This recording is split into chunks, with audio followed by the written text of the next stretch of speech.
As a communications senior, we were tasked with either doing an internship or a directed project. And I spoke to Professor Gibson, who was going to be my sponsor on either one of them. And at first, her and I talked about the idea of doing a TV pilot and a TV show Bible. However, after a couple of days, I knew that I would hate myself if I graduated from college without having made a short film, especially with having access to the UTC studio library, which has so many free equipment that they were able to loan out to me and everything.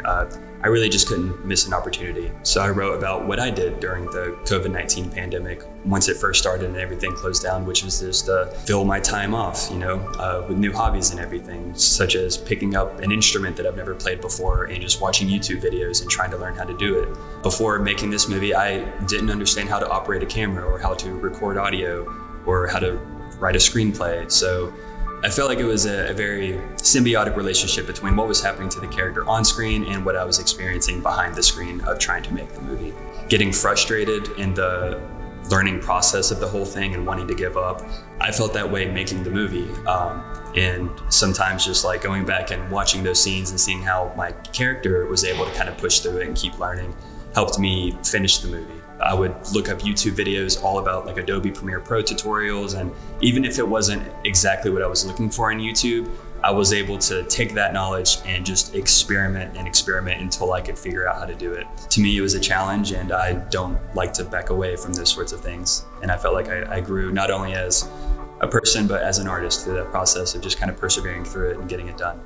I have already entered it into the Chattanooga Film Festival.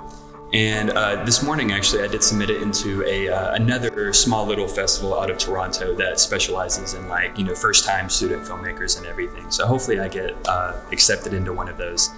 But to be honest, I really didn't have many ambitions for this first short film. I really saw it as more of just kind of an exercise in my video editing and writing skills. I really thought it was just going to be like my final project as a college student.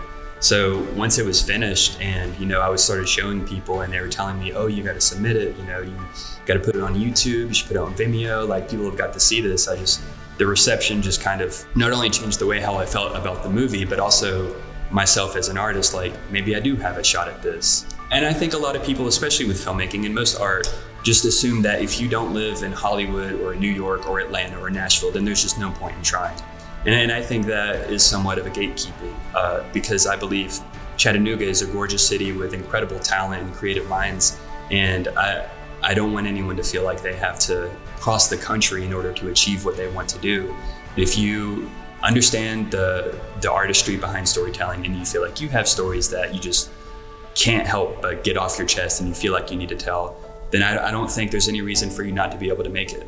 If you feel just so inclined that you have to tell the story, then I think it should just flow out of you naturally, no matter what it looks like or sounds like at the end of the day.